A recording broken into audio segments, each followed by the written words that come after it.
Sir वैसे तो BMC कहने को एक लोकल बॉडी का चुनाव है, लेकिन इससे धमाकेदार कुछ नहीं हो सकता। और ये मैं इसलिए कह रहा हूं क्योंकि कई लोगों को लगता है कि बीजेपी पहली बार बीएमसी में शायद अपना मेयर बैठाने जा रही है या उसकी कोशिश कर रही है, लेकिन उससे भी बड़ी बात कहा यह जा रहा है कि यह चुनाव तय करेगा कि उद्धव ठाकरे की जो शिवसेना है क्या वो पॉलिटिकली खत्म हो जाएगी। आपको लगता है बहुत कुछ स्टेक पर है? देखिए, पहली बात तो ये चुनाव बीजेपी का मेयर बैठाने के लिए नहीं है। ये चुनाव हमारी महायुति का मेयर बैठाने के लिए है, मुंबई को अल्टरनेट गवर्नेंस का मॉडल देने के लिए है। 25 वर्ष मुंबई की महानगर पालिका में जो भ्रष्टाचार चला, उस भ्रष्टाचार से मुंबई को मुक्त करने के लिए है। और मुंबई में रहने वाले जो मुंबईकर है, उनकी आशाएं, अपेक्षाएं और आकांक्षाएं पूरा करने के लिए काम करने का एक चुनाव है।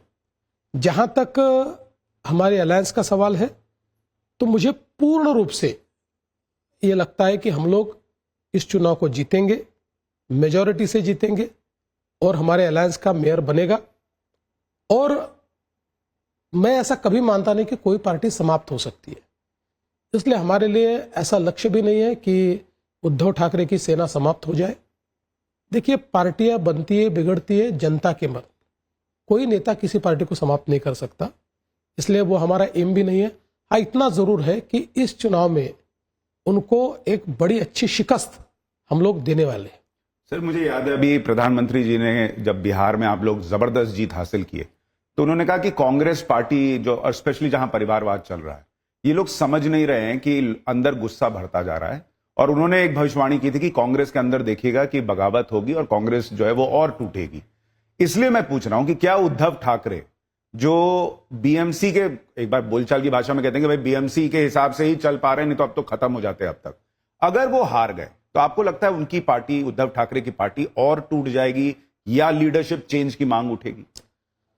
देखिए, वो पार्टी जो है ना, वो उनकी प्राइवेट प्रॉपर्टी है, वो मालिक है उस पार्टी के, इसलिए मालिक चेंज नहीं हो सकता है। नीचे के जो है वो बेचारे सारे सैनिक और बाकी सारे जो लोग हैं वो इधर उधर जाते रहेंगे, चेंज होते रहेंगे, मालिक की मर्जी आएगी वैसा वो चलता रहेगा। हाँ, इतना जरूर है। देखिए, मैं हमेशा ये कहता हूं कि चुनाव में हारना या चुनाव में जीतना ये मायने नहीं रखता, लेकिन हारने के बाद उस हार से आप क्या सीख लेते हो ये मायने रखता है। कांग्रेस की हालत क्यों खराब है, जो प्रधानमंत्री जी कहते, किसी भी हार से वो सीखते नहीं है, वही मूर्खता, उसी प्रकार का व्यवहार वो लगातार करते रहते। अगर उद्धव जी और उनकी सेना इस हार से नहीं सीखेंगे तो आगे भी उनका हश्र यही होगा। मुझे यह लगता है आपकी लोगों में जाने की कितनी मंशा है, संघर्ष करने की कितनी मंशा है, पार्टी चलाना है तो उसको समय देने की कितनी मंशा है, इस पर निर्भर करता है। तो अगर इस हार के बाद जो आप कह रहे हैं कि इनएविटेबल है, अगर उद्धव जी को यह समझ में आया कि मैंने गलती की थी बीजेपी से अलग होकर, और उन्होंने कहा कि जब सब आ ही गए हैं, अजीत भाई को भी ले ही सकते हो, शिंदे जी है ही हैं, तो मुझे भी वापस ही ले लो, तो क्या यह संभव है कि उद्धव ठाकरे वापस आए? देखिए, यह संभव नहीं है। नहीं है, क्योंकि पॉलिटिकल अलायंसेस करना आसान होता है। मसलन 2 पॉलिटिकल पार्टी है, पॉलिटिकल अलग अलग एजेंडे पे चल रही है और फिर कॉमन मिनिमम प्रोग्राम में सब साथ में आ गए, ऐसा होता है। लेकिन जहां मन दुख जाता है वहां कोई कॉमन मिनिमम प्रोग्राम नहीं होता, कोई एजेंडा नहीं होता। हमारे मन दुखे हुए, हम एक दूसरे से अलग होने के बाद या अलग होने की राह पर जिस प्रकार का व्यवहार उन्होंने हमारे साथ किया है, जिस प्रकार से प्रधानमंत्री जी के बारे में अपशब्द वो बोलते लिखते, इन सारी चीजों के बाद ये मन नहीं है। देखिए, वो कोई हमारे शत्रु नहीं है, हम चुनाव के बाद उनके साथ बैठकर चाय पी सकते हैं, लेकिन अलायंस नहीं कर सकते। दरवाजा क्लोज है। देखिए, दरवाजा तो उन्होंने क्लोज किया था, आपने बाहर से कुंडी मार दी, वैसे समझ लीजिए। लेकिन ठाकरे परिवार का क्या होगा ये भी सवाल है, क्योंकि अगर उद्धव ठाकरे कमजोर पड़ रहे हैं, राज ठाकरे हैं ही नहीं, क्या महाराष्ट्र की पॉलिटिक्स से इतनी बड़ी विरासत जो बाला साहब ठाकरे छोड़कर गए थे, और आप चूंकि इतने करीब से आप लोग साथ में काम किए एक जमाने में, आपको अगर कोई कभी वो बैठ के पूछें कि भाई मेरे से क्या गलती हुई, मैं कहां गलत चला गया, कांग्रेस से गठबंधन करके गलती की या मुस्लिम वोट बैंक के चक्कर में जो उन्होंने किया वो गलती की, आप उनकी गलती अगर देखें एज अ फ्रेंड, आपको क्या लगता है वो कहां गलत हुए? ये पहली बात तो यह है कि महाराष्ट्र की राजनीति से बाला साहब ठाकरे जी की विरासत कोई समाप्त नहीं कर सकता, वो विरासत हमेशा रहेगी। पर यह जरूरी नहीं है कि विरासत उनके बेटों के पास ही रहे। विरासत दो प्रकार की होती है, एक संपत्ति होती है और दूसरा विचारों का धन होता है। संपत्ति बेटों के पास रहेगी, उनके विचार लेकर शिंदे जी आगे बढ़ रहे हैं, इसलिए विचारों की विरासत ये शिंदे जी के पास होगी। बाला साहब ठाकरे ये महाराष्ट्र में एक बहुत कद्दावर इस प्रकार के नेता रहे और वो हमेशा रहेंगे। मैं जितना उद्धव जी को करीब से जानता हूं, आपने पूछा हुआ प्रश्न ये कभी हो नहीं सकता।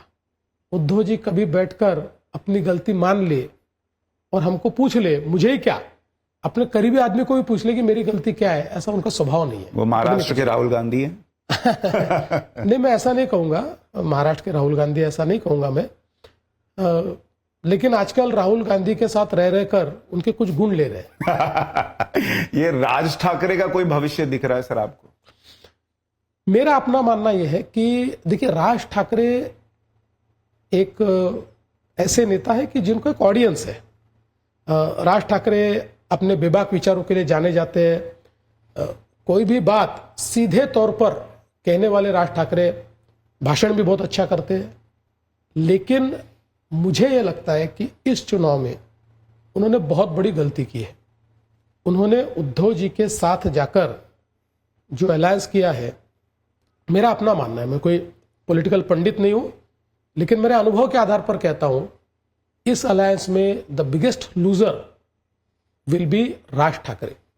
उद्धव जी नहीं होंगे, उद्धव जी को राज ठाकरे का फायदा मिलेगा, लेकिन राज ठाकरे जी को उद्धव जी का फायदा नहीं मिलेगा। आप कहते हैं सर राज ठाकरे आपके बहुत अच्छे दोस्त हैं, वो कभी बीजेपी के साथ आते हैं, इतना नरेंद्र मोदी की तारीफ करते हैं, फिर छोड़कर चले जाते हैं। आपने पूछा नहीं कि दिक्कत क्या, प्रॉब्लम क्या, इसी चुनाव में आपके साथ मिलकर क्यों नहीं लड़े? तो देखिए, सीधी बात यह है कि हम उनको साथ में नहीं ले सकते थे। क्यों? क्योंकि हम एक बहुत व्यापक विचारों वाली पार्टी है। देखिए, जब उन्होंने हिंदुत्व के विचार को अपनाया तो हमने उनको साथ में लिया, क्योंकि हिंदुत्व ये हमको जोड़ने वाला धागा है। लेकिन बाद में वापस जब हिंदुत्व से वो केवल इस प्रकार के विचारों में चले गए, या उनके लोगों ने वापस मराठी के नाम पर उत्तर भारतीयों को मारना, उनको पीटना, उनको गाली देना शुरू कर दिया, ये हमारे पार्टी को मंजूर नहीं है। देखिए, हम भी मराठी प्राइड वाले लोग हैं, मैं मराठी हूं, मुझे मराठी होने का बहुत अभिमान है, मराठी भाषा के लिए हम लड़ते हैं। हमारे प्रधानमंत्री जी ने मराठी भाषा को क्लासिकल लैंग्वेज का दर्जा दिया। महाराष्ट्र में मराठी कंपलसरी होनी चाहिए, इसका हमारा आग्रह है। इसका मतलब ये नहीं है कि महाराष्ट्र में बसने वाले अन्य प्रांतों के जो लोग हैं उनके साथ आप दुर्व्यवहार करें, ये हम नहीं पसंद करते, हम नहीं मान्य करते। और दूसरी बात यह है, मराठी आदमी कब से इतना संकुचित होने लगा? अरे भाई, जब मराठों ने अहमद शाह अब्दाली से लड़ाई की थी, वो कोई खुद के लिए नहीं की थी। अहमद शाह अब्दाली ने तो उनको ये प्रस्ताव दिया था कि सिंध, पंजाब और बलूचिस्तान ये 3 प्रांत मेरे हैं, ऐसा आप रिकॉग्नाइज करो, बचा हुआ भारत मराठों का है, ये मैं रिकॉग्नाइज करता हूं। लेकिन मराठों ने मान्य नहीं किया, उन्होंने कहा ये नहीं चलेगा, ये भी हमारे भारत के भाग है, हम ये आपको लेने नहीं देंगे। इतना व्यापक विचारों वाला ये समाज है, इतना व्यापक विचार हमको छत्रपति शिवाजी महाराज ने दिए हैं। और ऐसे में, और देखिए ऐसा नहीं है हमारे गायकवाड़ गुजरात में जाकर बसे, हमारे होलकर और हमारे शिंदे ये मध्य प्रदेश में मालवा में और उधर ग्वालियर में जाकर बसे और उन्होंने राज चलाया। बिल्कुल, आप अगर तंजावुर देखेंगे वहां पर भी भोसलों ने राज किया, उड़ीसा में भोसलों ने राज किया। आज आप अगर जो हमारा जगन्नाथ का मंदिर है उस मंदिर का इतिहास देखेंगे तो जिस समय मुगलों ने उस पर आक्रमण किया था तो नागपुरकर भोसलों ने वहां मुकाबला किया था। तो इतना व्यापक विचार रखने वाले मराठी लोग इतने संकुचित थोड़े हो सकते। अपना प्राइड रखना, अपनी भाषा का प्राइड रखना, ये बिल्कुल सही है, इसको कोई गलत नहीं कह सकता। लेकिन अपना प्राइड दिखाने के लिए छोटे से टैक्सी वाले को मार दो, ऑटो वालों को मार दो, ये हमको मंजूर नहीं है। पर देवेंद्र जी, लोग ये कहेंगे कि राज ठाकरे की पॉलिटिक्स हमेशा से यही थी। आपको शायद बीएमसी चुनाव के पहले ये लग रहा है कि अगर उनको साथ लिया तो ये उत्तर भारतीय या बाकी लोग जो वोट करते हैं वो खिसक जाएगा, इसलिए अभी आप उनको बोल रहे हैं कि भाई दूर रहो। बिल्कुल नहीं। देखिए, आपको शायद मैं याद दिलाना चाहता हूं कि एक समय बीच में ऐसा आया कि जब राज ठाकरे जी ने अपने झंडे का रंग बदला, गेरुए रंग का झंडा लिया और अपना एजेंडा घोषित किया कि हिंदुओं के लिए, हिंदुत्व के विचार के लिए मैं लड़ूंगा। जब वो हिंदू कहते तो व्यापक हो जाता है। हिंदू का अर्थ तो केवल मराठी नहीं होता, मराठी तो है ही, लेकिन नॉन मराठी भी है। तो वो तो फिर उनका विचार हमारे साथ मिल गया, तो इसलिए हमने उनको साथ ले लिया। लेकिन बाद में जब वो वापस चले गए और उन्होंने उस विचार को त्याग दिया, तो फिर हमको तो कोई चारा नहीं था, हम तो इस विचार में नहीं रह सकते। तो फिर अगर छोड़ दें तो वापस आ सकते हैं, मतलब अगर हिंदुत्व की बात करें तो, कि उनके लिए भी दरवाजा बंद है। अभी तो क्या है, अब तो चुनाव 2029 में आएगा। लेकिन देवेंद्र जी, जब आप ये कहते हैं कि आप हिंदुत्व की बात करते हैं, हिंदू की बात करते हैं, और इसमें कोई दो राय नहीं कि प्रधानमंत्री जी ने पिछले 1 साल में हिंदुओं को कंसोलिडेट किया है, जोड़ा है, और उसमें उनको कोई वो छुपा के पॉलिटिक्स नहीं करते हैं, वो खुल के बोलते हैं। लेकिन जब आप खड़े होकर कहते हैं मंच से कि मैं खुलकर कह रहा हूं कि मेयर जो है वो मराठी होगा और हिंदू होगा, तो फिर आप हिंदू और मराठी को अलग क्यों करते हैं? देखिए, इसका कॉन्टेक्स्ट आपने समझना चाहिए। एक कॉन्टेक्स्ट ये था कि हमारे एक नेता कृपाशंकर सिंह, ये मीरा भाईंदर में एक सभा में थे, और मीरा भाईंदर के हिंदी भाषी लोगों ने उनको ये कहा कि हमारा उत्तर भारतीय महापौर मीरा भाईंदर में कब बनेगा। उन्होंने जवाब दिया कि जब आप इतनी संख्या में चुनकर आओगे तो आपका बनेगा। मीरा भाईंदर महानगर पालिका का वो स्टेटमेंट उठाकर मुंबई में इस प्रकार से हंगामा खड़ा किया उद्धव ठाकरे जी की पार्टी ने और कांग्रेस ने और सबने मिलकर कि भाई मानो मुंबई में अब कोई उत्तर भारतीय महापौर बनाने की बात हुई है, और इस प्रकार से उनके बयान आ रहे थे मानो उत्तर भारतीय हमारे नहीं है, मानो वो कोई पाकिस्तान से आए, इस प्रकार से टूट पड़े थे हमारे ऊपर। तो उस समय एक और बयान आया, और वो बयान था एमआईएम का, और एमआईएम के वारिस पठान ने कहा कि कोई बुरके वाली मुंबई का महापौर बनेगी। तो मैं राह देख रहा था कि बुरके वाली बनेगी बोलने के बाद इनका इस पर क्या रिएक्शन है। आपको आश्चर्य होगा, कोई रिएक्शन ही नहीं। संजय राउत जो सुबह 9 बजे उठकर बोलते, उनको जब पूछा गया बोल ही नहीं पाए, जबान ही नहीं। तब मैंने इनको एक्सपोज किया। मैंने कहा देखो, कोई बोलता है उत्तर भारतीय महापौर, वो भी मीरा भाईंदर में, तो आप टूट पड़ते हो। आपको उत्तर भारतीय नहीं चलते, आपको बुरखे वाले चाहिए। इसलिए मैंने कहा कि जो मुंबई का मेयर है ये महायुति का बनेगा, मुंबई का मेयर हिंदू बनेगा, और मुंबई का मेयर ये मराठी बनेगा, नॉन मराठी नहीं बनेगा। देखिए, मराठी, मैं आपको इतने कहना चाहता हूं कि आप अगर चेन्नई चले जाए तो चेन्नई में वहां का महापौर कौन बनता है? तमिल ही बनता है ना। आप हैदराबाद चले जाए, वहां का महापौर कौन बनता है? तेलुगु ही बनता है ना। तो अगर मुंबई का महापौर बनाना है तो मराठी बनेगा। पर सर, आप तो पॉलिटिक्स बदल रहे हैं ना। मैं इसलिए ही कह रहा हूं कि आप देखें, अगर कि गुजरात का एक व्यक्ति यूपी में चुनाव जीतकर देश का प्रधानमंत्री बन सकता है। देवेंद्र फडणवीस को लोग कहते हैं कि भाई महाराष्ट्र से पीएम की कुर्सी तक ये पहुंचेंगे, वो कैलिबर दिखता है।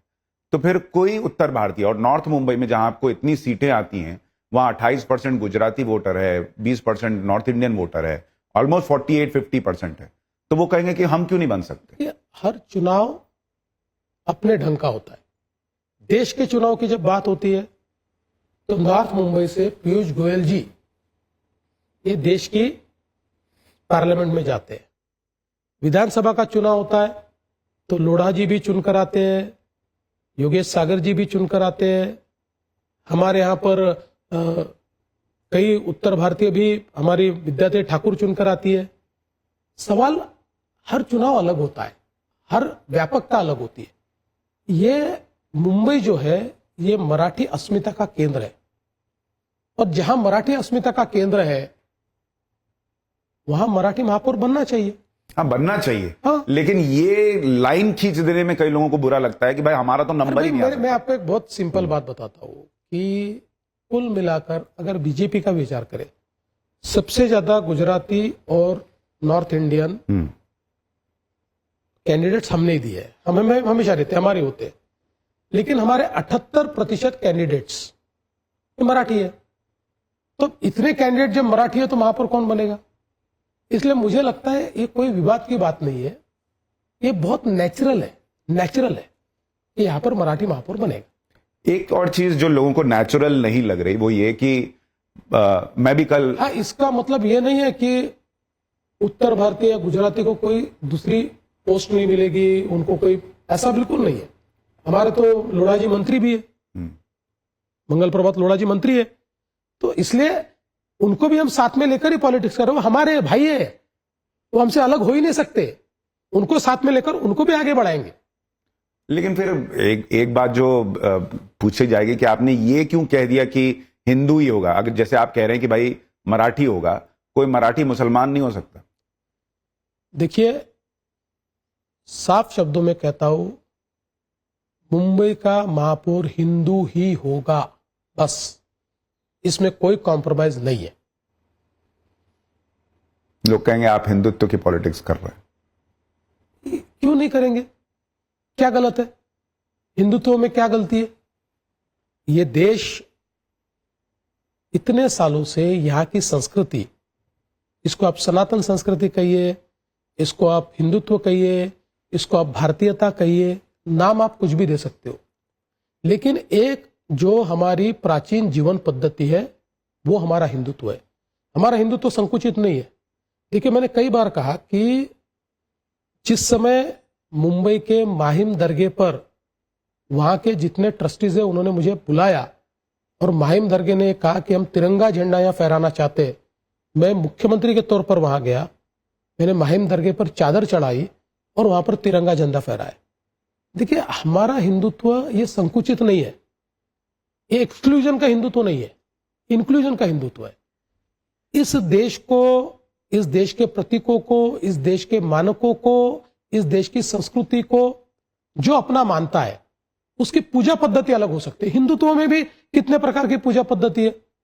जो बहुतांश हिंदू समाज में लोगों को जब वो उनके अंत्य यात्रा होती है उनको जलाया जाता है, लेकिन कुछ ऐसे भी हिंदू समाज में रीतियां हैं कि जिनमें लोगों को जमीन में गाड़ा जाता है, दफनाया जाता है, ऐसा भी है, लेकिन वो भी हिंदू है।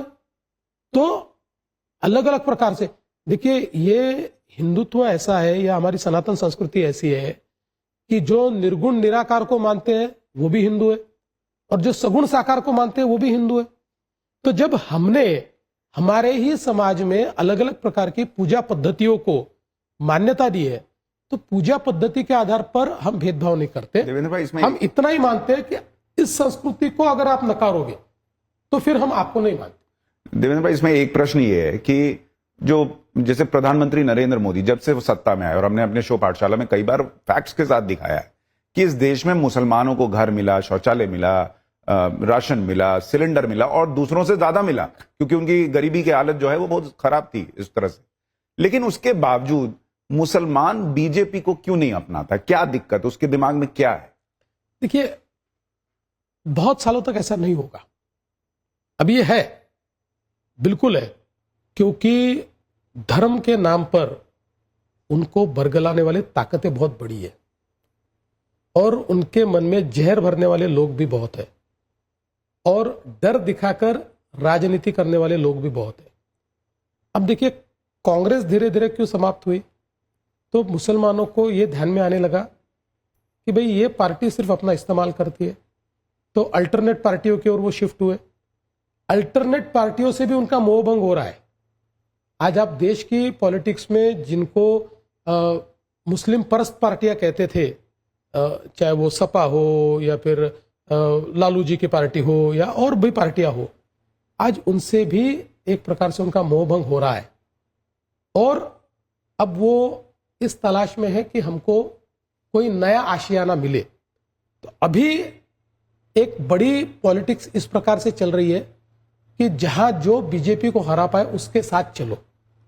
मैं ऐसा मानता हूं कि इसके बाद का ये पड़ाव होगा कि उनके ध्यान में आएगा कि सभी ने उनका इस्तेमाल किया है और बीजेपी ही एक ऐसी पार्टी और मोदी जी एक ऐसे नेता है कि जिस नेता ने भेदभाव के बिना उनके लिए विकास किया है, उनको घर दिए हैं, उनके लिए योजनाएं दी है।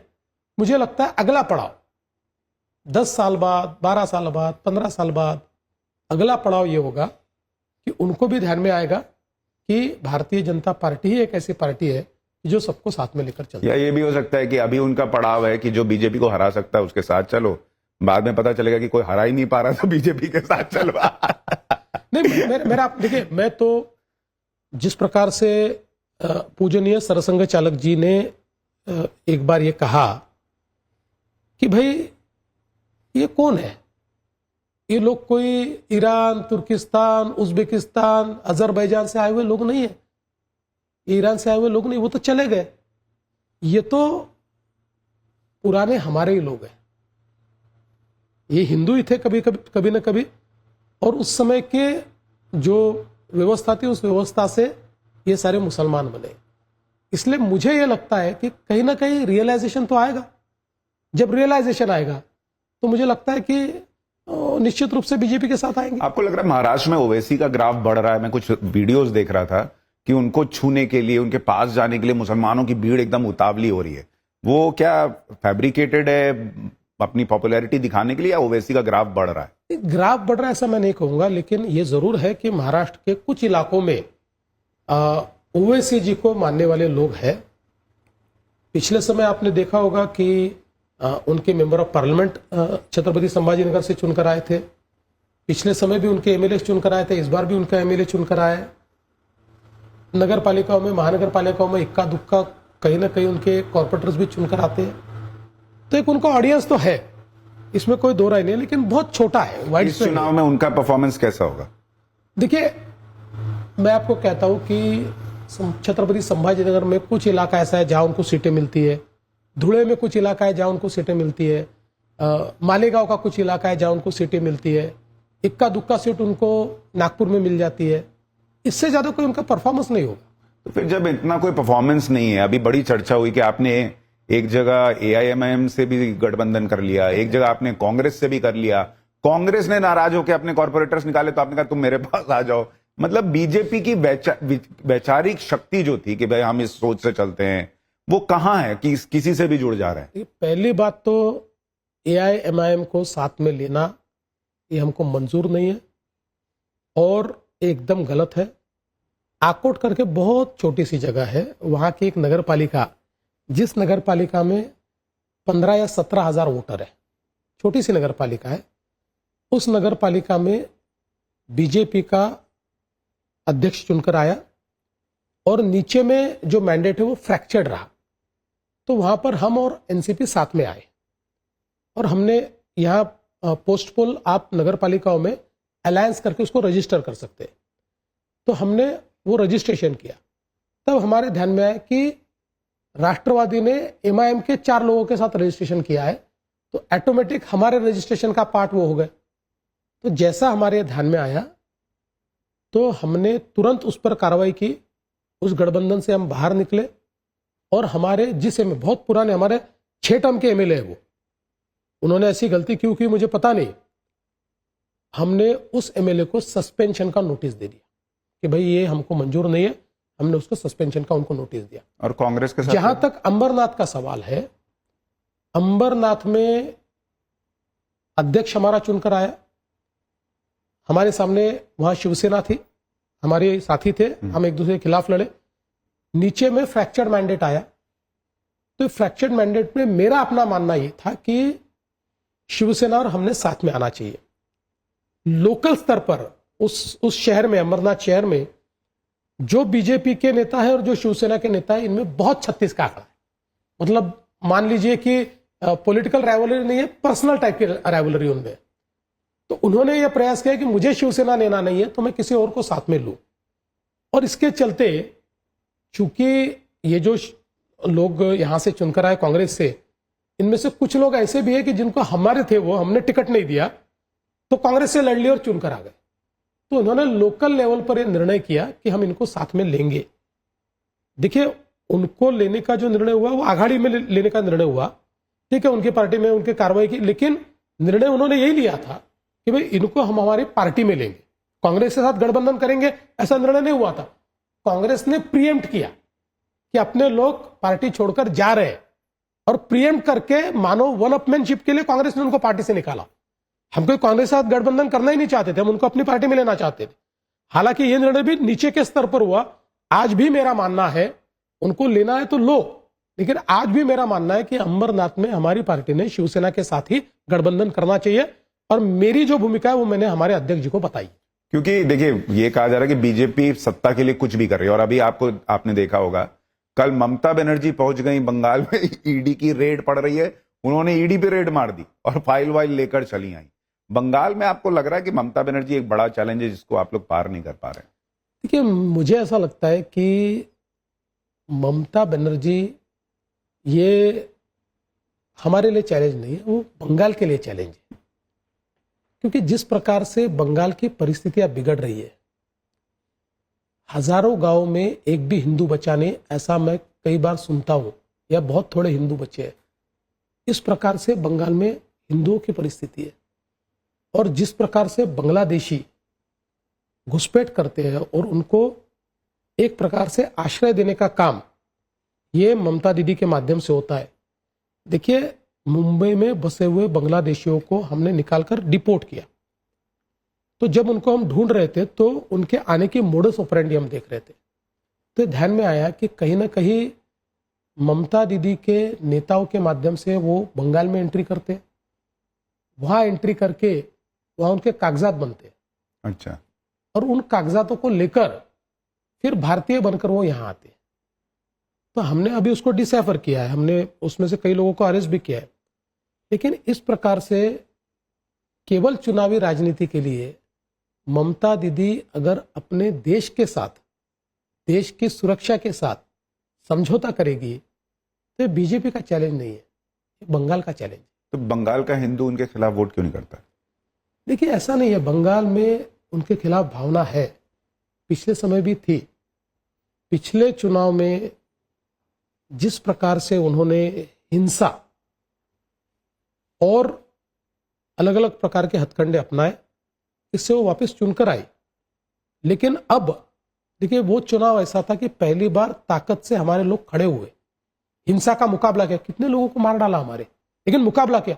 अब हमारे लोगों के मन में डर नहीं है, अब निडरता के साथ, मर मिटने की भूमिका के साथ बीजेपी वहां खड़ी है। मैं तो वहां के नेताओं का और कार्यकर्ताओं का अभिनंदन करता हूं, बधाई देना चाहता हूं। जिस प्रकार के फोर्सेस के खिलाफ वो लड़ रहे हैं वो बहुत बधाई के पात्र है। लेकिन उनके मन में एक ही बात है कि भारत के लिए लड़ना है, बंगाल के लिए लड़ना है, इसलिए वो लड़ाई लड़ेंगे। बंगाल हारेंगे इस बार ममता बनर्जी? पक्का जीतेंगे। पक्का जीतेंगे आप? बिल्कुल जीतेंगे। चलिए इधर लौटते हैं फिर से महाराष्ट्र में आपकी महायुति। मैं कल एयरपोर्ट से आ रहा था, मैंने देखा पोस्टर लगे हुए थे, आपकी फोटो थी, मोदी जी की फोटो थी, बीजेपी प्लस महायुति लिखा था, ना अजीत पवार थे उसमें, ना शिंदे जी थे। तो ये कैसी महायुति है जिसमें आप लोग पोस्टर में उनके फोटो भी नहीं डाल रहे हैं? नहीं, ऐसा नहीं है। देखिए, कुछ पोस्टर ये हमारे लगे हुए, कुछ पोस्टर हमारे उनके साथ लगे हुए, अलग अलग प्रकार के पोस्टर है। कुछ पोस्टर में हमारे आपको शिंदे जी दिखेंगे, शिंदे जी के पोस्टर में मोदी जी और मैं दिखूंगा, या शिंदे जी के कुछ पोस्टर्स में अकेले मोदी जी भी दिखेंगे, ऐसा नहीं है। देखिए, क्या होता है कि चूंकि हम लोग एक पोस्टर पे दो चिन्ह नहीं रख सकते इलेक्शन कमीशन के कारण, मतलब हमको उसके अलग परमिशन लेनी पड़ती है। इसलिए हमारा जो कमल का पोस्टर होता है वो अलग होता है, उनका धनुष्य बाण का पोस्टर अलग होता है, लोगों में कंफ्यूजन न क्रिएट हो। लेकिन सिर्फ पोस्टर की बात नहीं, पुणे में देखिए अजीत पवार आपके खिलाफ लड़ रहे हैं। देखिए, इसका कारण यह है कि ये हमने आज नहीं, हमने चुनाव से पहले ही घोषित किया था कि हम 3 पार्टियां हैं, तीनों के ये कार्यकर्ताओं का चुनाव है। नगर निगम का चुनाव नेताओं का चुनाव नहीं होता है। हमारे लिए विधानसभा और लोकसभा में लड़ाई लड़ने वाले कार्यकर्ताओं का चुनाव होता है, और हमारी पार्टियां बड़ी है, हम लोग हर जगह अलायंस नहीं कर सकते। पूना में और पिंपरी चिंचवड़ में 1 नंबर की पार्टी ये बीजेपी है, 2 नंबर की पार्टी अजीत पवार जी की है। हम अलायंस कर लेंगे तो हमारे कार्यकर्ता कहां जाएंगे? इसलिए हमने ये तय किया कि फ्रेंडली फाइट्स होंगी, और करीब आप समझ लीजिए कि 17-18 जगह 27 में से हम लोग अलायंसेस में है, 8-10 जगह अलायंसेस में नहीं है, और कहीं ऐसा भी अलायंस है कि हम और राष्ट्रवादी साथ है, कहीं हम और शिवसेना साथ है, कहीं शिवसेना और राष्ट्रवादी साथ है, ठीक है। नहीं, बट इसी तरह की जो अंडरस्टैंडिंग होती है इंडी अलायंस में, उसका आप लोग मजाक उड़ाते हैं कि देखो इनकी तो बन नहीं रही, आपस में ही लड़ रहे हैं। इसका कारण है, देखिए, नगर निगम का चुनाव विधानसभा और लोकसभा जैसा नहीं हो सकता। देश की राजनीति नगर निगम जैसे नहीं चलती है। देश की राजनीति में बहुत स्टेक होता है, बहुत फर्मनेस होनी पड़ती है, हर चीज के ऊपर नीतिगत फैसला लेना पड़ता है, या नीतिगत फैसला नहीं है। और नीतिगत फैसला लेने के लिए आप एक राह चलने वाले होने चाहिए। आप एक राह नहीं चलेंगे तो नीतिगत फैसले हो नहीं सकते। मतलब महायुति इंटैक्ट है, कोई दिक्कत नहीं है। क्योंकि देखिए चर्चा बहुत है कि आप लोगों का जो ये फेविकॉल वाला जोड़ है, ये फेविकॉल दिल्ली से आता है, महाराष्ट्र में जुड़ता नहीं। नहीं, बिल्कुल यही जुड़ता है भाई साहब। देखिए, दिल्ली का तो आशीर्वाद हमको है ही, लेकिन फेविकॉल महाराष्ट्र का यही मैंने जोड़ा है। क्योंकि एक चर्चा ये भी होती है, कई बार पत्रकारों में भी होती है, कि सोचिए क्या सीन रहता होगा, जैसे जब एक कमरे में देवेंद्र फडणवीस हैं, अजीत पवार हैं और एकनाथ शिंदे हैं। देवेंद्र फडणवीस को कभी ना कभी तो याद आता ही होगा कि इस व्यक्ति की वजह से मैं कुछ घंटे सीएम रहा। अजीत पवार को याद आता होगा कि इन दोनों की वजह से मैं सीएम नहीं हूं, और एकनाथ शिंदे को याद आता होगा देखकर कि इनकी वजह से मेरी कुर्सी चली गई। तो ये बड़ा असहज सा नहीं हो जाता कभी आप लोग साथ होते? बहुत सहज है, क्योंकि हमारी पुरानी दोस्ती है, इतने सालों से काम साथ में कर रहे हैं। देखिए, मैं 99 में चुनकर आया विधानसभा में, अजीत दादा मेरे से 9 साल पहले चुनकर आए, शिंदे साहब मेरे से 5 साल बाद चुनकर आए। तो अगर तीनों का हिसाब हम लगा ले तब भी 20-25 सालों से हम लोग साथ में हैं, तो एक दूसरे को जानते हैं और बहुत सहजता हमारे रिलेशन में है, इसमें कोई प्रॉब्लम नहीं है। और पॉलिटिक्स में एक बात पक्की है, आपको रियलिटी में जीना पड़ता है। ये होता तो क्या होता, तुम होती तो ऐसा होता, ये नहीं चलता है। कभी आपने ऐसे लाइटर नोट में अजीत पवार जी से पूछा कि दादा क्या किया था आपने उस दिन? नहीं, वो तो हमको पता था। देखिए, अजीत दादा ने कोई गलती नहीं की। अजीत दादा हमारे साथ थे, हमसे बात करके हमने उनको वापस भेजा, क्योंकि वो फैसला अजीत दादा का था ही नहीं। हमारे साथ आने का फैसला शरद पवार जी का था। बाद में शरद पवार जी बदल गए, तब भी अजीत दादा हमारे साथ रहे। अजीत दादा को इसलिए वापस जाना पड़ा कि सुप्रीम कोर्ट ने एक निर्णय दिया, जिस निर्णय के बाद हम लोगों की मेजॉरिटी होते हुए भी हम उस मेजॉरिटी से सरकार नहीं बना सकते थे, इसलिए उनको वापस भेजना पड़ा। आपने बोल के भेजा था? हाँ जी, बिल्कुल, अजीत पवार को? हाँ जी, 100%। और मैंने ऊपर में भी उस समय हमारे अमित भाई से बात की, क्योंकि सरकार बन रही थी, तो अमित भाई को मैंने पूरा ब्रीफ किया हुआ था। तो मैंने अमित भाई को कहा कि अब इन परिस्थितियों में मुझे ऐसा लगता है कि अजीत पवार जी ने वापस चले जाना चाहिए और मैंने इस्तीफा देना चाहिए। उन्होंने कहा बिल्कुल सही बात है। जब वो पवार साहब ने पलटने के बावजूद जब अजीत दादा अपने साथ रहे, तो अब ये भी अपना भी फर्ज बनता है कि हम उनको पॉलिटिकल डेथ की ओर न ले जाए, लेट हिम गो बैक। ये तो बड़ी बात आप कह रहे हैं। और शरद पवार जी से जो ये अंडरस्टैंडिंग हुई थी कि अजीत पवार आपके साथ आएंगे, ये आपने की थी या दिल्ली से हुई थी? देखिए, हम मतलब अमित शाह जी और मैं और शरद पवार जी, अजीत दादा, प्रफुल्ल भाई, सबने मिलकर तय किया। सब बैठ के किए थे? बिल्कुल, मिलकर तय किया। फिर आपने कभी अजीत दादा से पूछा कि ये शरद पवार क्यों पलट गए? वो आपके लिए शायद कुछ स्क्रिप्ट लिख रहे थे जिसमें आप फंस गए। देखिए, अब स्क्रिप्ट क्या है ये मुझे भी पता है, अजीत दादा को भी पूरा पता है। अब बहुत पानी बह गया, छोड़ दीजिए। अब लेकिन अजीत पवार वापस तो नहीं जाएंगे उनके पास? नहीं, सवाल ही नहीं, वापस जाने का कोई सवाल नहीं। एक चीज और बताइए कि जब ये कहा जाता है कि आपकी सबसे बहुत अच्छी दोस्ती है, रिश्ते हैं, सब कुछ है, तो लोग ये भी कहते हैं कि आप उद्धव ठाकरे पे, आदित्य ठाकरे पे कोई एक्शन नहीं लेते। जैसे कहा गया कि कोविड के समय में आदित्य ठाकरे के दोस्त डीनो मौर्य को कुछ कुछ कॉन्ट्रैक्ट्स वगैरह चले गए, आपने कहा इसमें गड़बड़ी हुई, घोटाला हुआ, सब कुछ हुआ, लेकिन इतने साल से जांच चल रही है, उसमें कुछ होता ही नहीं है। नहीं, उनके लोग जेल में है भाई, सारे घोटालों में उनके लोग जेल में गए और अभी भी उनके प्रमुख लोग जेल के अंदर है और अभी भी उस घोटाले की जो तफ्तीश है, उसकी जो जांच है, वो चल रही है। तो आदित्य ठाकरे कभी जेल जाएंगे? देखिए, मैं किसी को जेल में भेजने की राजनीति नहीं करता, ये उसके लिए मैं बैठा भी नहीं हूं और ये मेरा काम भी नहीं है। इन्वेस्टिगेशन पुलिस का काम है। इन्वेस्टिगेशन में अगर कोई दोषी पाया जाता है तो उसको जेल में भेजना पुलिस का काम है, इसका फैसला मैं नहीं करता। लोग कहते हैं आप सिर्फ डराते हैं, जैसे दिशा सालियान केस, उसमें भी आप लोगों ने आदित्य ठाकरे को डरा के रखा हुआ है। नहीं, देखिए, दिशा सालियान के केस में पहले दिन से मैंने ये भूमिका रखी कि पुलिस जो इन्वेस्टिगेशन करेगी उसी पर हम निर्भर करेंगे। मैंने कभी आरोप लगाया नहीं, मैंने कभी उस पर बयान दिया नहीं। एक भी बार आदित्य ठाकरे दोषी है या दोषी नहीं है, इस पे कोई बयान मेरा नहीं है। मैं कभी ऐसे मामलों में बयान देता नहीं हूं, मैंने दिया नहीं है। अब उस मामले में पहले वो दिशा के पिताजी कुछ अलग कहते थे, बाद में वही कोर्ट चले गए, इसलिए अब उसकी जांच चल रही है, कोर्ट के आदेश पर चल रही है, जो जांच में आएगा वो आएगा। लेकिन मैंने कभी भी इस प्रकार से नीचे गिरकर कोई आरोप करना ये मैंने नहीं किया। देवेंद्र जी, आपकी पॉलिटिक्स का आपने एक स्तर मेंटेन किया, ये तो सब कहते हैं, और इसीलिए कई ऐसे, मतलब हम कहेंगे कि नॉर्थ इंडिया में भी बहुत लोग जब चर्चा करते हैं कि नरेंद्र के बाद कौन, तो देवेंद्र, योगी आदित्यनाथ, ऐसी बहुत सारे नाम चलते हैं, आप उस लिस्ट में रहते हैं। मुझे बहुत नीचे रख दीजिए। देखिए, पहली बात तो आपका प्रश्न आने से पहले बता देता हूं कि in Delhi there is no vacancy. 2029 तक मोदी जी है और 2029 के बाद भी मोदी जी ही है, ये पहले समझ लीजिए। उसके बाद हमारे पास मेरे से अच्छे, मेरे से कॉम्पिटेंट और मेरे से वरिष्ठ ऐसे कई नेता हैं। कहीं पर भी उस लाइन में मैं नहीं हूं, उस लिस्ट में मैं नहीं हूं, उस तरफ मैं देखना भी नहीं चाहता। आपका जो मैं एक पुराना वीडियो देख रहा था, मोदी स्टोरी करके एक ट्विटर हैंडल है, और उस पर आप एक पुराना किस्सा बता रहे थे कि मोदी जी से आप बहुत पहले मिले थे, कि एक छोटे कमरे में कैसे रहते हैं। अब जब आप मोदी जी से मिलते हैं, जब आप सीएम हैं और इतना काम कर रहे हैं, आपको कोई इंटरेक्शन याद है मोदी जी का जो आपको लगता है कि भाई ऐसा नेता मैंने नहीं देखा है? हर इंटरेक्शन ऐसे ही होता है कि मोदी जी के पास जो पर्सपेक्टिव है और जो पॉइंट ऑफ व्यू है ना, वो अलग ही है।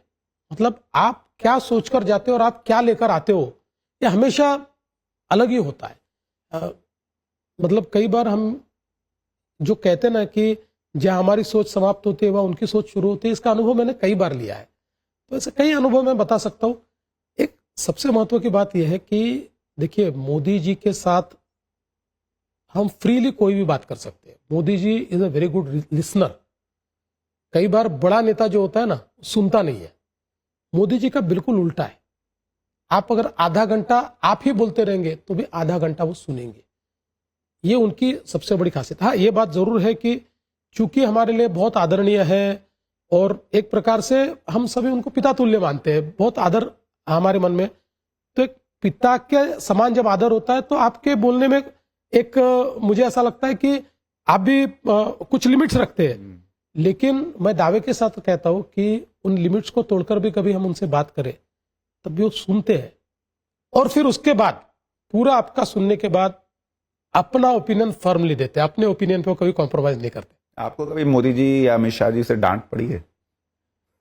मोदी जी से एक दो बार पड़ी है डांट। हाँ, अच्छे से पड़ी है। कोई उसमें देखिए, गलती करेंगे तो मोदी जी डांटेंगे ही, लेकिन उनके डांटने का कारण ये नहीं होता कि आपको नीचा दिखाना है। उनके डांटने का कारण ये होता है कि आपसे अपेक्षा है उनको अपेक्षा है कि भाई ये मेरा मुख्यमंत्री है तो इसने ऐसा ही काम करना चाहिए। उस अपेक्षा के लिए वो डांटते हैं, इसलिए मन में नहीं रखते। डांटते हैं, आपको सुधारते हैं, दूसरे समय से इज नेचुरल। अमित भाई जो है, ये इनका और हमारा रिश्ता जिस प्रकार का है, अमित भाई डांटते कभी नहीं है, फर्मली अपनी बात कहते हैं। और अमित भाई अगर कोई बात कहे तो उसको हम मान ही लेते हैं, क्योंकि अभी पिछले 10-11 सालों में मैंने हमेशा देखा है कि ट्रबल शूटिंग करने की जब बात होती है तो अमित भाई हमेशा आगे होते हैं। जब ये महाराष्ट्र में लोकसभा में सीटें कम आई, आपको याद है कि थोड़ा तो आदमी कुछ भी बोल ले लेकिन अंदर से डिमोरलाइज तो होता ही है कि इतनी मेहनत की और नहीं आया उस तरह का रिजल्ट। आपको याद है उस वक्त आपकी दिल्ली में नेतृत्व से या मोदी जी से क्या बात हुई? उन्होंने आपको क्या हिम्मत दी, या क्या फिर स्ट्रैटेजी चेंज की कि एकदम से ऐसा हुआ कि राहुल गांधी कहने लगे कि आप लोग वोट चोरी करके फिर जीत गए विधानसभा? ये मैं निश्चित रूप से लोकसभा के रिजल्ट के बाद निराश हुआ, क्योंकि मुझे लगा ही नहीं था कि इस प्रकार का रिजल्ट आएगा। हाँ, दूसरे फेज के बाद मुझे ध्यान में आ गया था कि जमीन खिसकी है और संविधान बदलेगा का नैरेटिव चल पड़ा है, जो महाराष्ट्र में बहुत ही घातक है। ये महाराष्ट्र में हमको, ये आपको लग गया था? हाँ, लग गया था। लेकिन फिर भी मैं ऐसा मानता था कि चलिए 25 सीटें आएगी 48 में से, सीधे 17-18 पर हम लोग आ गए, तो ये बहुत बड़ा मेरे लिए एक झटका था। और इसलिए मैंने उस समय ये कहा कि भाई हम नैरेटिव भापने में गलती कर गए, और उस हार की सारी जिम्मेदारी मैंने अपने ऊपर ली। मैं मानता हूं कि मैं लीडर था, मुझे समझना चाहिए था कि यह गलती हो रही है, मैं नहीं समझ पाया, इसलिए हार हुई, जो बाद में हमने उसको चेंज करके भी दिखाया। तो जब मैंने ये कहा कि भाई मुझे ऐसा लगता है कि इस हार की जिम्मेदारी लेकर मैंने इस्तीफा देना चाहिए, तो मोदी जी ने, अमित भाई ने, दोनों ने मुझे बताया कि भाई कोई इस्तीफा वगैरह देना नहीं है, लड़ाई करो, वापस विधानसभा है, विधानसभा को चुनकर लाओ, क्या गलतियां हुए उसको कैसे सुधार सकते इसको। उसके बाद तो आपने इस्तीफे की पेशकश की थी? हाँ, मैंने की थी। 1 महीना मैं लगातार ये इन्वेस्टिगेट करता रहा कि ऐसा क्या हुआ कि ये संविधान बदले का नैरेटिव तो ये हर चुनाव में लाते, इस चुनाव में परकुलेट क्यों हुआ। और फिर उसकी मोडस ऑपरेंडी मेरे ध्यान में आई, कौन सी अर्बन नक्सल संगठनाएं उसके अंदर काम कर रही। मैंने तो विधानसभा में प्रूफ के सहित ठोस सबूतों से वो दिखाया, उसको डिसाइफर किया और फिर उसका काउंटर नैरेटिव हमने खड़ा किया। और फिर जो एक है तो सेफ है का नैरेटिव, ये नैरेटिव चला और हम विधानसभा जीते। देवेंद्र जी, मैं जब आपसे बात कर रहा हूं मुझे ऐसा लगता है कि आप ईमानदारी से काम करने वाले व्यक्ति तो है ही, जमीन से जुड़े व्यक्ति तो है ही, मेहनत करने वाले व्यक्ति है ही, लेकिन मुझे ऐसा लग रहा है कि आप बहुत इमोशनल व्यक्ति भी हैं और बिना इमोशन के इस तरह की पॉलिटिक्स नहीं हो सकती। क्या जब आप ये देखते हैं कि लोग आपको हरा नहीं पा रहे और फिर आपकी फैमिली को टारगेट करते हैं, आपकी पत्नी को टारगेट करते हैं सोशल मीडिया पे, ये सब आपको हर्ट करता है? हर्ट तो बिल्कुल करता है। देखिए क्या होता है कि इस प्रकार से जब बहुत ही निचले स्तर पर जाकर ट्रोल किया जाता है, गंदगी फैलाई जाती है, तो दुख होता है। और देखिए मैंने तो हमेशा ये मेरी पत्नी को भी कहा है कि राजनीति में रहने की कीमत है, क्योंकि कुछ लोग ऐसे हैं जो विचारों से आपका प्रतिवाद नहीं कर सकते, जो लड़ाई में आपसे नहीं जीत सकते, वो लोग केवल आप पर कीचड़ उछालकर अपने मन को जीत का एहसास दिलाते हैं। तो कई बार मेरी पत्नी भी बहुत नाराज हो जाती है कि भाई देखो इस प्रकार से मेरे साथ व्यवहार हो रहा है, लेकिन दुख होता है, लेकिन अब उसको मैनेज करने की, उस दुख को सहने की आदत हो गई है। ये अच्छी बात है। और पॉलिटिक्स में ये चीजें जब होती हैं तो दिखाता है कि फिर सामने वाले को कुछ मेन मुद्दा नहीं मिल रहा, तो फिर वो इस तरह की चीजें कर रहे हैं। आखिर में देवेंद्र जी, कोई एक चीज जो आपको लगता है कि महाराष्ट्र को लेकर, और चूंकि बीएमसी के इलेक्शन है तो मुंबई को लेकर आपका ड्रीम है कि ये तो मैं करूंगा ही करूंगा महाराष्ट्र में, और अगर ये बीएमसी में आपका मेयर बना तो मुंबई में? देखिए महाराष्ट्र को तो $1 ट्रिलियन इकोनॉमी की ओर हम ले जा रहे हैं। देश की पहली $1 ट्रिलियन इकोनॉमी ये महाराष्ट्र होगा। देश का फाइनेंशियल सर्विसेज सेंटर ये मुंबई होगा। देश का डेटा कैपिटल नई मुंबई होगा। देश का जीसीसी कैपिटल ये पुणे, पिंपरी चिंचवड़ और नागपुर होगा। देश का मैन्युफैक्चरिंग ये पुणे, नासिक, छत्रपति संभाजीनगर, नागपुर, गढ़चिरौली, हम गढ़चिरौली को देश का स्टील हब बनाएंगे। तो हमने ये टारगेट रखे हुए हैं कि महाराष्ट्र का 360 डिग्री, चाहे वो कोल्हापुर हो चाहे नंदुरबार हो, हर जगह हम लोग एक परिवर्तन ला रहे हैं।